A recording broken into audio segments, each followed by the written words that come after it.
Oh ya, halo Mas Hafid. Mas Abim ya ini, Mas Abim. Oke, maaf ya tadi ada sedikit error. Jadi kita lanjut 9:30 sekarang mata kuliahnya yang lain.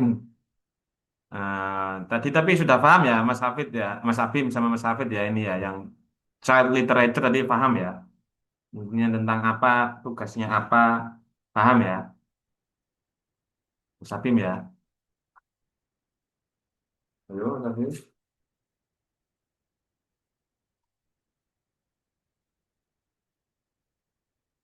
Mas Abim, paham ya nanti tadi tugasnya apa sudah paham ya yang child literature ya, paham ya. Tugasnya apa Pak? Apa agar saya catat Pak? Tugas. Oh iya ya, belum paham berarti. Jadi tugasnya Mas Abim, saya ulangi ya. Child literature itu tugasnya ini, Mas Abim. Yang child literature itu kamu membuat 5 elemen sastra anak dulu. 5 elemen itu nanti kamu eh, jelaskan. Tadi kamu ceritanya bebas, cerita anaknya bebas. Bisa cerita di daerahmu sendiri, bisa cerita di Indonesia yang paling populer, bisa terserah. 5 elemen itu apa saja? Ada plot, ya ini, plot, karakter, setting, tema, dan style. Nah, ini cuman kerangka saja, Mas Abing. Kerangka saja. Lalu di kerangka itu nanti kamu kirim ke Google Drive saya. Kayaknya Mas Abim belum dapat. Saya kirimi ya linknya ya di kolom chat biar nggak hilang kalau di WA nanti ribet. Ah, ini untuk tugasnya dikirim ke sini ya yang tadi itu ya yang child literature di sini di apa di kolom chat itu di situ nanti ngirimnya kerangkanya itu. Lah, Mas Abim, yang paling penting itu plot atau alur cerita. Alur ceritanya buat seperti contohnya Pak Iqlil tadi itu loh. Yang buat original story elemen ya. Itu kamu buat ceritanya itu tentang apa. Ini misalkan ceritanya Timun Mas. Ada agreement, the birth of Timun Mas, the pursuit, the escape of Buto Ijo gitu ya. Tapi tidak hanya berhenti sampai sini saja. Kamu juga kasih plot twist atau perubahan transformasi yang ingin kamu ubah sekiranya relevan dengan anak kecil. Terus tujuannya apa kamu ubah itu? Gitu. Bawahnya lanjut karakter, lanjut karakternya sebutkan siapa saja, gitu ya. Terus lanjut setelah karakter, settingnya di mana, tempat sama waktunya. Terus temanya apa? Tema itu berisi tentang tujuan kamu menulis cerita itu loh untuk mengajarkan apa ke anak-anak itu tema. Terus yang terakhir tentang apa? Stylenya diksi yang ingin kamu bahas elemennya itu eh, harus easy to understand ya. Maksudnya and the organization of the book berarti kan berisi tentang apa saja gitu. Nanti ini terakhir aja style ini, nggak usah terlalu dipusingkan. Yang penting itu plot dulu. Itu yang eh, materi mata kuliah child literature itu. Ya, paham ya Mas Abim ya? Itu ya.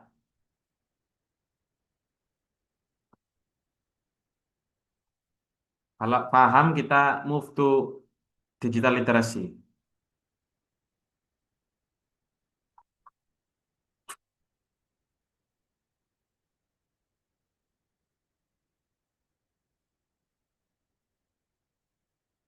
Oh, paham. Oke. Ya, membuat cerita anak. Mata kuliahnya kan children literature, cerita anak dengan 5 elemen tadi, betul. Yang paling penting fokus plotnya, plot. Oke, kalau sudah paham, kita masuk ke materi digital literacy. Masih ingat ya, kemarin materi digital literacy itu kan ini tentang eh, cerita, beberapa cerita tentang masyarakat migran gitu ya. Ini prakteknya, ini suara buruh dari migran. Tapi saya nggak mau fokus cerita begitu sekarang. Kita diskusikan tentang konsep ya, konsep dari eh, apa namanya ini, konsep literasi digital itu seperti apa sih? Nah, hari ini tuh kalau di bukunya itu halaman 62, halaman chapter 3 ya, New Literacy Concept and Practices. Konsepnya bagaimana sih literasi baru ini atau mengarah ke digital kan kemarin. Konsepnya bagaimana sih literasi digital itu dan prakteknya bagaimana? Itu hari ini akan kita bahas. Semoga Mas Abim juga datang. Kayaknya Mas Abim ini nggak lulus kayaknya mata kuliahnya Pak Ikil karena sudah sering sekali tidak hadir di 2 mata kuliahnya Pak Ikil. Nanti mungkin akan mengulang apa-apa ya Mas Abim, tetap sabar aja. Apa nanti kita pelan-pelan sama Pak Ikil pelan-pelan sekali biar ini selesai mata kuliah. Oke, oke, oke. Kenapa Mas Abim? Tuan Hafid belum datang. Iya, jarang sekali datang. Sepertinya akan tidak lulus ini mata kuliahnya Pak Ikil ini karena melebihi 4 kali pertemuan. Sudah datang 4 kali pertemuan Mas Hafid ini. Oke, jadi konsep dari literasi digital, konsep namanya konsep itu berarti inti dari apa atau penggeraknya apa gitu ya. Penggeraknya itu apa? Terus bagaimana itu terjadi? Terus siapa ini yang menggerakkan literasi ini dan berapa lama dan berapa masif ini? Dan fungsinya apa sih literasi abad ke-21 ini? Akan kita bahas sedikit ya hari ini supaya kita paham konsep literasi itu seperti apa. Ada apa Mas Hafid? Mohon maaf saya tidak hadir dikarenakan tidak enak badan. Oh iya, kemarin Mas Hafid datang. Nah, jadi saya jelaskan Mas Hafid aja. Jadi kemarin itu pokoknya nerangkan tentang bagaimana literasi itu dipraktekkan. Jadi bedanya literasi yang dahulu dengan yang sekarang. Kalau sekarang ini kan memang ini ya dipengaruhi oleh banyak faktor. Yang paling sering itu faktor yang saya terangkan yang kemarin sedikit biar merecall yang kemarin. Contoh yang paling mempengaruhi literasi itu kurikulum atau policy atau kebijakan pemerintah yang diterapkan dalam kurikulum pendidikan. Contoh ya Mas Hafid ya, kalau zamannya Pak Ikil itu kurikulumnya itu namanya KTSP, kurikulum tingkat satuan pendidikan. Kalau zamanmu mungkin K13 ya. Kalau sekarang mungkin kurikulum Merdeka fokus ke deep learning, ya kan? KTSP ini tuh kan teacher center atau seorang guru ini menjadi center, menjadi pusat ilmu pengetahuan di pembelajaran di dalam kelas. Kalau K13 siswanya yang lebih aktif gitu. Siswanya yang lebih aktif. Kalau kurikulum Merdeka itu diutamakan pembelajaran itu yang menyenangkan, tidak ada PR. fokus ke pendalaman, joyfulness, terus apa lagi kemarin itu joyful, meaningful, bermakna bagi kehidupan sehari-hari begitu. Maksudnya kurikulum merdeka itu seperti itu. Tapi ada efek samping ya. Kalau dulu itu kan Pak Iqbal kan literasi. Kurikulumnya itu kan KTSP. Jadi guru itu menerangkan, saya mencatat gitu, merangkum apa yang diterangkan guru. Itu sering tugas merangkum itu sering sekali. Nah, K13 tidak ada merangkum. Benar? Benar Mas Hafid? Mas Habim, benar ya? Kamu di sekolah dulu sa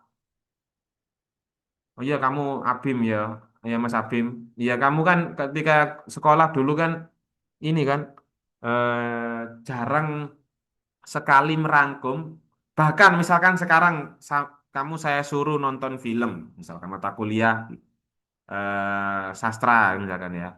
Saya suruh nonton film. Kamu berbicara itu bisa dengan cepat. Anak saya terutama contohnya anak saya. Saya kasih novel. Saya kasih novel suruh baca, dia mau baca. Literasinya dia bagus membacanya. Terus saya suruh menerangkan apa sih isi ceritanya novel itu, dia bisa menerangkan. Tapi ketika saya suruh menulis satu halaman misalnya, atau 3 paragraf lah, apa inti sari kesimpulan dari novel itu tidak bisa itu. Anak saya itu tidak bisa. Oh iya, mungkin beberapa sekolah Pak yang tidak merangkum di sekolah saya dulu, saya merangkum masih ada dan terkadang dari beberapa. Ah, memang ada yang begitu, ada guru yang masih menggunakan KTSP karena dianggap KTSP ini lebih efektif gitu ya. Memang saya akui bukan berarti KTSP jelek ya, tidak. Karena KTSP di sini guru dulu, guru termasuk gurumu ini yang di sekolah kamu itu masih mengikuti kurikulum lama yang dia terima dulu ketika dia kecil. Jadi itu diterapkan ke kamu gitu. Sistemnya itu kan mengalir gitu kan, TOT ya, Trainer of Training ya. Jadi apa yang diterima gurumu terus diaplikasikan ke kamu. Jadi masih bisa merangkum gitu. Tapi anak sekarang generasi alfa ini itu sulit untuk menulis itu sulit. Kalau berbicara oke dia bebas berbicara karena kurikulumnya kurikulum merdeka ya. Tapi untuk menulis itu sangat sulit, sangat jarang anak itu bisa menulis. Itu memahami itu sulit, memahami sesuatu terus jadikan sebuah kerangka tulisan itu sulit. Padahal apa? Di tulisan itu ide cara kita melihat orang itu karakternya seperti apa itu sebenarnya lewat tulisan itu bisa.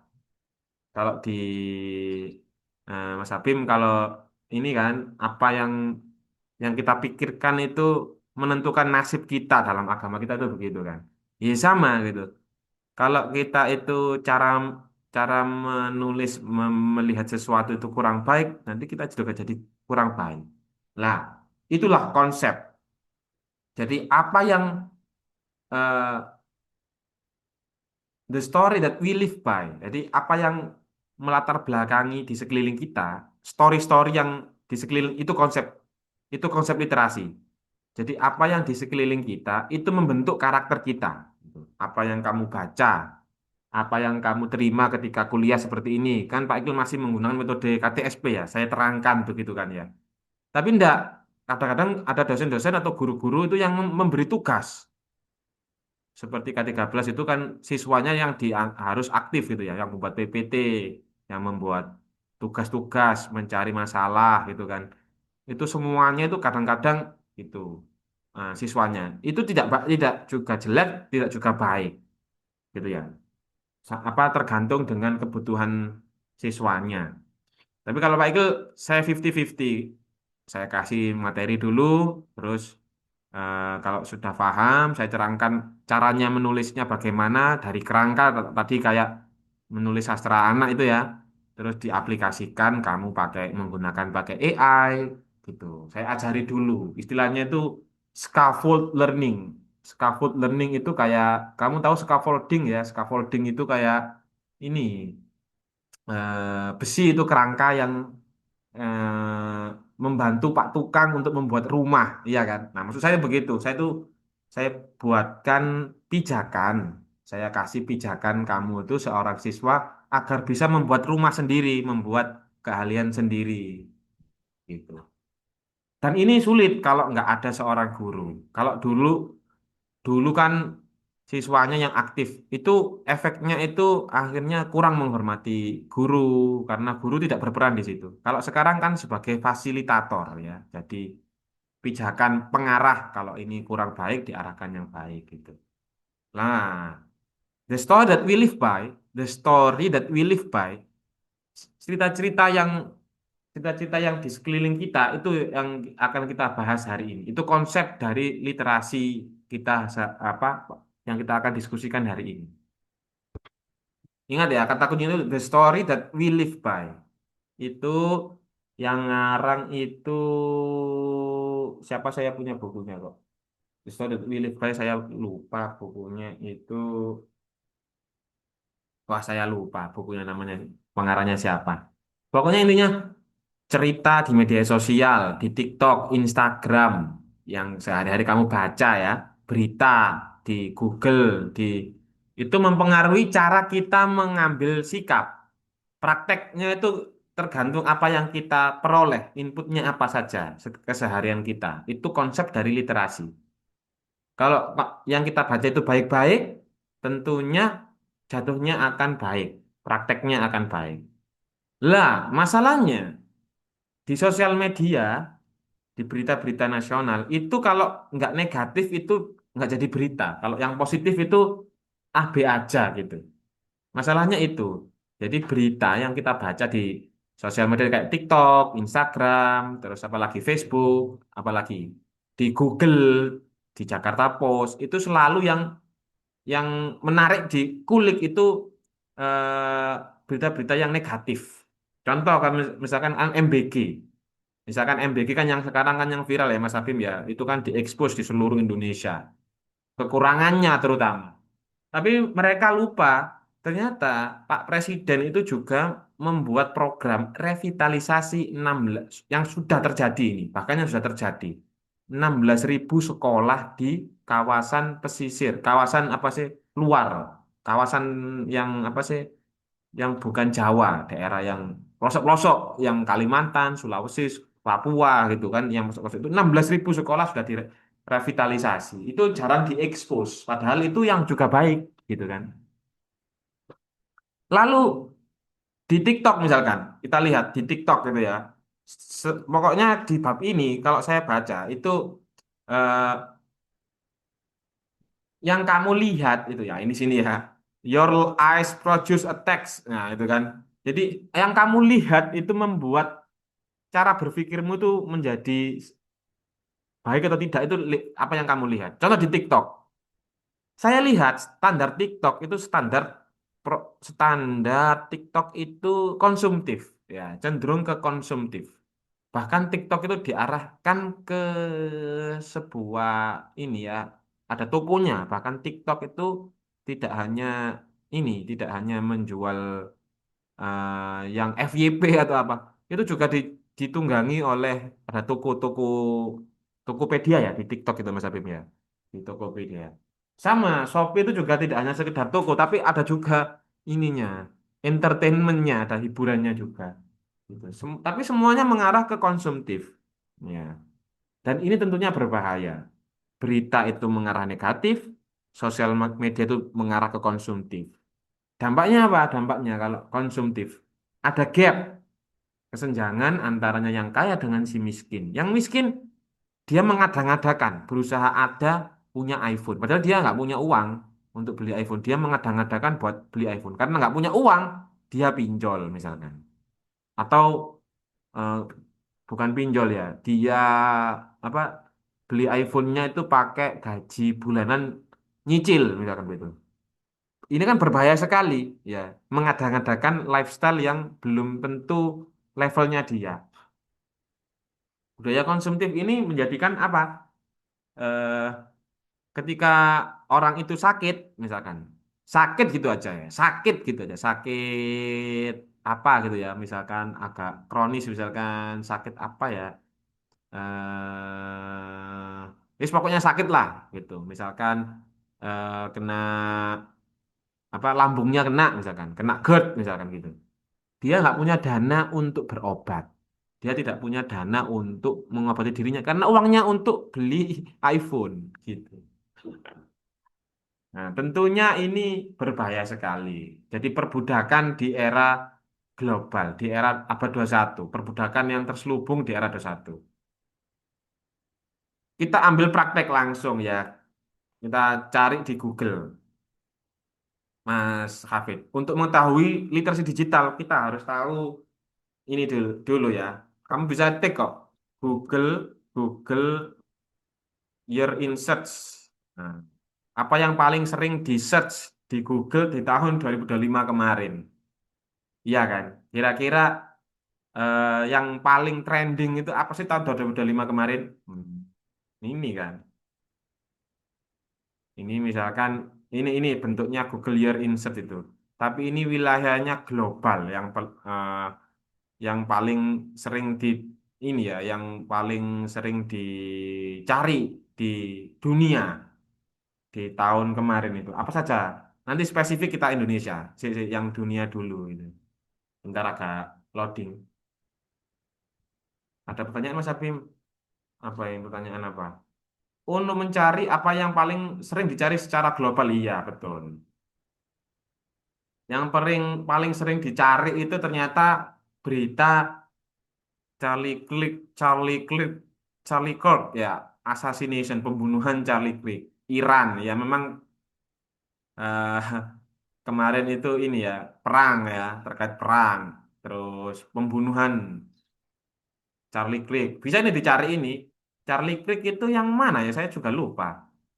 Nah ini oh ini dia itu dibunuh gitu ya. Apakah dibunuh gitu?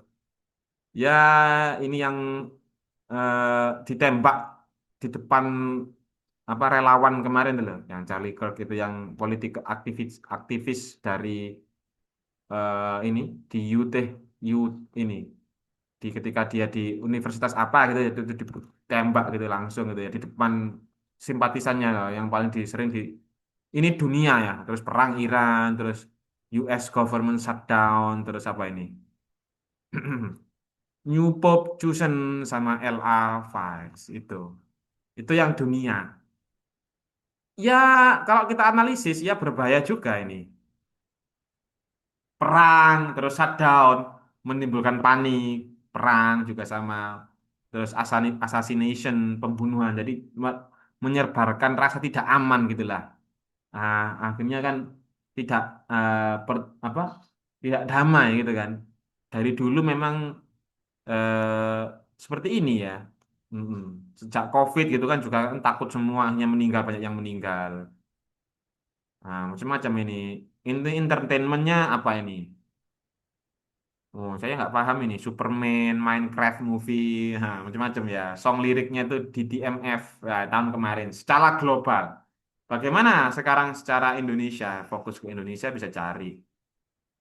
Ini kan tadi kan global ya. Kita fokus ke Indonesia. Kira-kira tahun 2025 kemarin yang paling di trending itu apaan sih? Bisa kita lihat. Bahkan kita bisa lihat Mas Abim, yang paling trending sekarang di Google itu apa? Kalau Mas Abim mau buat sebuah apa karya literasi terus diupload ke web, Pak itu punya web, Mas Abim mau apa mempunyai opini tentang yang trending sekarang bisa dikirim ke Pak Iqbal gratis ya. Kalau mau menulis gitu silakan. Nah, kolom opini, kolom berita gitu. Buat buku bisa.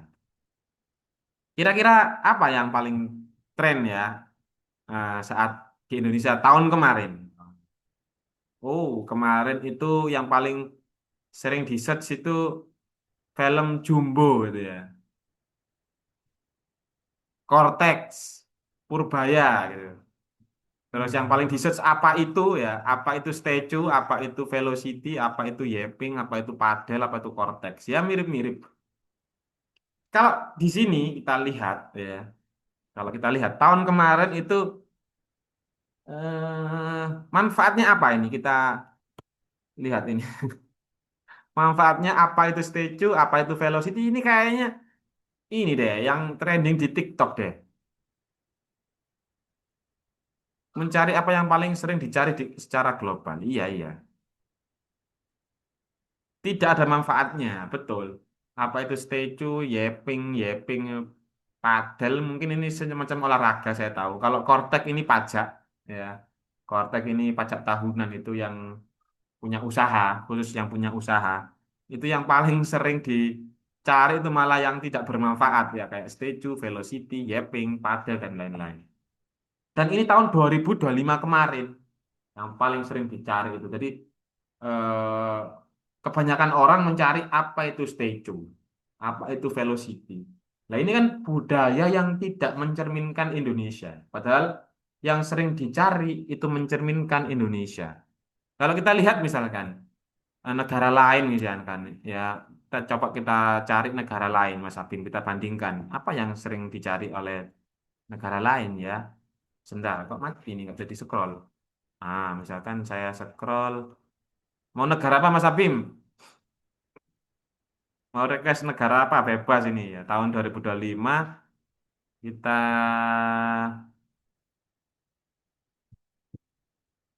oh mau request negara apa ini? Mas Abim ini. Kanada, oke Kanada.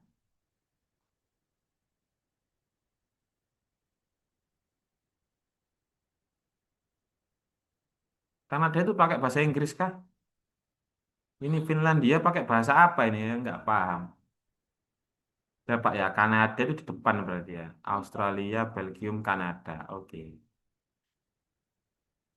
Ini ya, gambar apa petanya Kanada itu ya.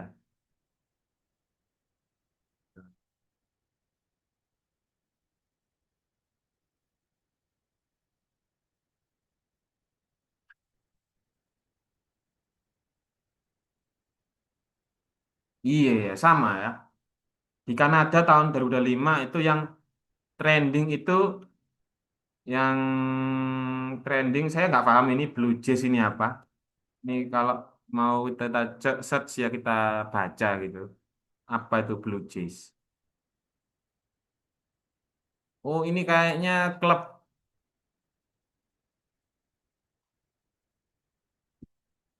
Iya, tim bisbol profesional dari Toronto, Kanada. Kayaknya ini yang paling sering di search itu ya, terkait olahraga. Terus, dulu. Apa tadi?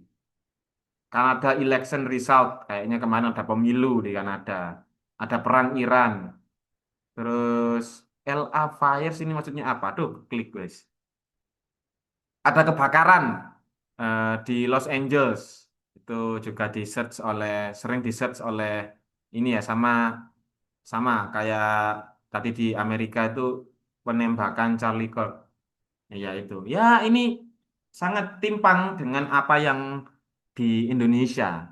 Di Indonesia itu kayak tadi velocity, terus statue. Kalau di sana itu tentang olahraga, politik, terus perang, terus kebakaran hutan itu dianggap ber ini lingkungan itu dianggap penting ya. Jadi misalkan kebakaran ini menjadi hal yang gawat. Kalau sekarang kayaknya tsunami ya, tsunami yang di Jepang, misalkan di Jepang pasti yang sering sekarang yang trending sekarang di Jepang pasti tsunami itu. Terus bagaimana pemulihannya untuk LA dulu? Kenapa ini? Sebentar ada masalah apa ini? Nah, kalau bandingkan dengan Indonesia, statue sama velocity apa-apaan ini. Jadi literasi di Indonesia berarti kurang sekali. Betul, Mas Abim. Ditandai oleh apa? Semakin minimnya mereka itu search hal-hal yang positif, yang berdampak positif gitu, yang bermanfaat. Itu ya. Dan ini berbahaya sekali. Aduh. Aduh. Nah, jadi kayak media sosial di Indonesia itu sengaja untuk membodohkan masyarakatnya, gitu. Kayak sengaja pembodohan. Nah, banyak sekali hoax, kayak Kompas kemarin dengan media Rusia itu kan banyak sekali hoax terkait BBM. Terus apa lagi ya? Simpang siur hoax ini apa berita palsu ini dan tidak ada filter karena mereka sudah terbiasa dengan hal-hal yang ini terbiasa dengan hal-hal yang tidak penting. Tapi tidak semuanya. Banyak orang yang banyak apa perkumpulan anak-anak muda sekarang itu sudah paham literasi. Nggak semuanya jelek. Ini saya ngomongkan kebanyakan ya. Kebanyakan mereka itu data ini yang menunjukkan yang sering di search di Google itu Statue sama Velocity. Kita kembali, ini kan realita ya. Kita kembali ke mata kuliah. Kalau sudah tahu kita masalahnya apa, kira-kira misalkan Mas Abim jadi Menteri Pendidikan atau Menteri yang berhubungan dengan media sosial, Menteri apa ya? Ya Menteri Pendidikan, literasi kan masuk ke Menteri Pendidikan. Apa yang Mas Abim lakukan untuk mengentaskan permasalahan literasi rendah di Indonesia ini? Misalkan Mas Abim Menteri Pendidikan sehari lah gitu. Apa yang Mas Abim lakukan? Kira-kira, saya kepingin tahu pendapatnya.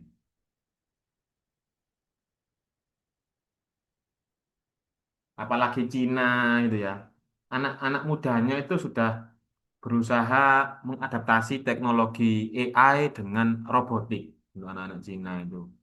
Ujian nasional di Indonesia kan dihapus ya. Di sana masih ada karena mereka sangat menghargai pendidikan. Di Indonesia sangat tidak menghargai pendidikan.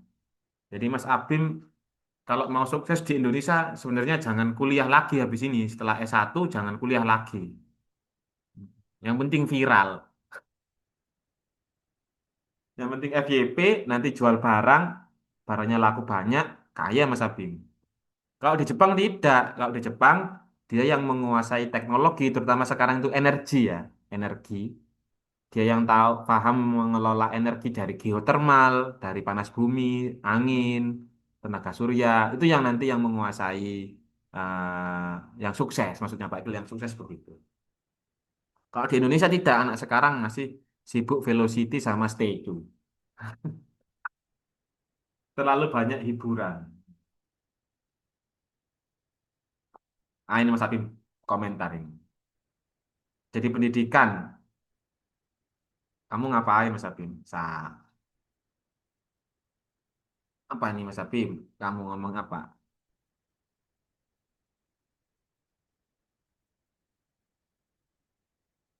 Saya ingin orang-orang membaca literasi, jadi menteri pendidikan ya kamu ya. Saya ingin orang-orang membaca literasi pembelajaran, paling tidak bagaimana bertahan hidup di masyarakat dan aturan lalu lintas saja paling tidak. Nah, ya minimal ya itu ya, paling minimal tahu caranya survival sama lalu lintas ya, tidak ngawur di jalan ya. Terus pengetahuan umum, aturan juga dan mulai bagaimana mengelola bahan pangan dan juga mengelola bahan yang sudah didaur ulang. Ah, mantap ini Mas Abi. Jadi kamu bisa istilahnya itu resilience ya, ketahanan pangan, ketahanan untuk bertahan hidup, ya kan? Ketahanan pangan, bagaimana misalkan ada terjadi perang, itu kamu masih bisa survive. Dan bersyukur ya, ternyata menurutnya menurutnya data di Indonesia itu ternyata masuk negara yang resilience-nya bagus. Misalkan Iran terkena dampak ini ya, terkena dampak kalau di Amerika terus daerah-daerah Eropa karena di Selat Hormuz itu ditutup ya, jadi pasokan gas itu kan berkurang. Jadi gas itu melonjak tinggi, karena melonjak tinggi otomatis bahan baku pangan sehari-hari tinggi juga. Tapi di Indonesia itu tetap stabil. Itu positif ya, itu positif. Minimal literasi tentang itu ya, betul. Mereka Indonesia itu harus paham apa yang menjadi kebutuhan premier mereka. Tidak perlu ini ya, tidak usah muluk-muluk yang tersier, hiburan atau yang sekunder gitu. Jangan. Pertama yang dibutuhkan pertama itu apa, itu yang harus dipenuhi dulu. Pemahaman itu saja itu kurang Indonesia. Ya, mereka rela tidak makan, mengorbankan kesehatannya sehari-hari demi mendapatkan iPhone itu kan berbahaya. Pandangan itu kan berbahaya.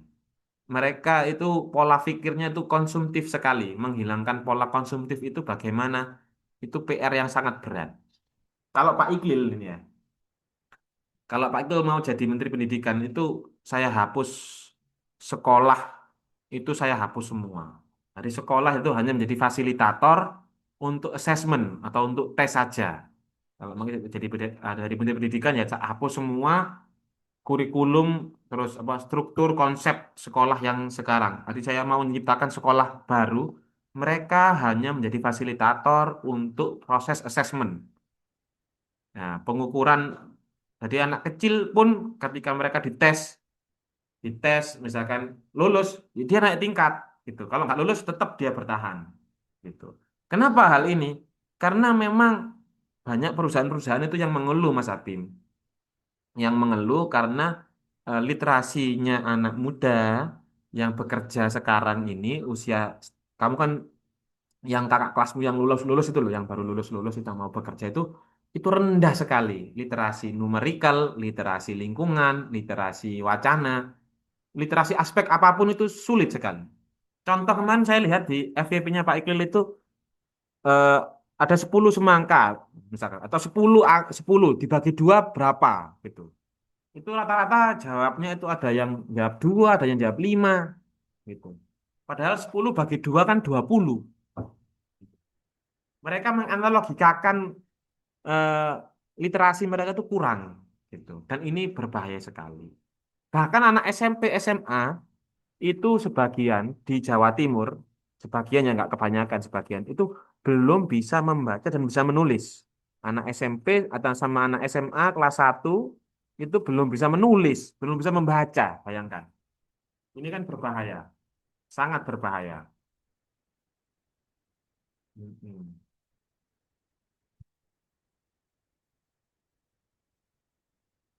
Iya, iya Mas Abim bilang apa ini? Peraturan pajak, aturan lalu lintas, ya workaholic, ya sering bekerja, terus sopanan, iya. Jadi guru karena tidak dituntut untuk aktif di dalam kelas, Mas Abim ya. Kalau dulu saya itu sangat menghormati guru ya, sopan-sopan dengan guru, karena mereka memberi ilmu banyak sekali kepada saya. Sekarang kan guru dituntut untuk banyak ini Mas Abim, untuk menjadi banyak tugas tambahan, kayak administrasinya lah, kayak apa ya, kayak RPP-nya, tugas menugasnya, terus portofolio yang harus disiapkan sebelum masuk dan setelah masuk, setelah kelas itu banyak administrasi yang harus dilaporkan ke sistem. Jadi guru itu juga plus guru itu tidak di- tidak menjadi peran aktif di dalam kelas. Justru siswanya kan. Akhirnya siswanya itu tidak begitu respect pada gurunya. Jadi sopan santun itu tidak ada. Ketika guru itu jewer dilaporkan. Ya, hal itu yang menjadi kita itu berbahaya ya. Literasi di Indonesia sangat berbahaya. Entah sampai kapan ini Indonesia ini seperti ini. Kalau kita tidak ada reformasi, tentunya jangka panjang akan ada pertumpahan darah dan ada permasalahan dari internal sendiri, bukan dari eksternal, tapi dari anak-anak muda, dari anak-anak generasi bangsa nanti yang akan datang. Itu begitu, Mas Afim.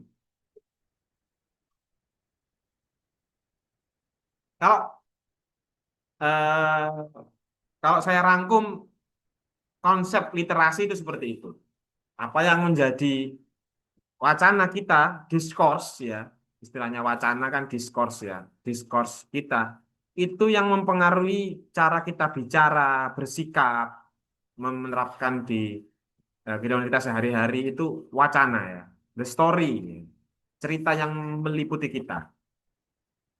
Pernah di tahun 2021 itu trending topiknya tuh ketika itu 75.000 pecahan uang 75.000. Kalau kita ngomongkan wacana ya, saya contohkan. Itu pernah viral Mas Apim di Jakarta Post. Ini pernah Pak Ekil search, tapi saya cari tadi nggak ada ya. Di Jakarta Post itu pernah trending itu pecahan mata uang 75.000 itu simbol mata uangnya itu berupa jembatan. Jembatan yang menghubungkan antar pulau di Papua nggak salah.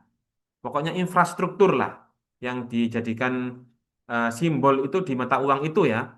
Mungkin Mas Abim punya uang 75.000 yang baru itu yang tahun kemarin itu kan Merdeka 75 ya, ke 75 akhirnya Menteri Keuangan Sri Mulyani itu mengeluarkan mata uang baru, pecahan mata uang baru 75.000. Itu simbolnya itu jembatan. Lah ini berbahaya Mas Abim.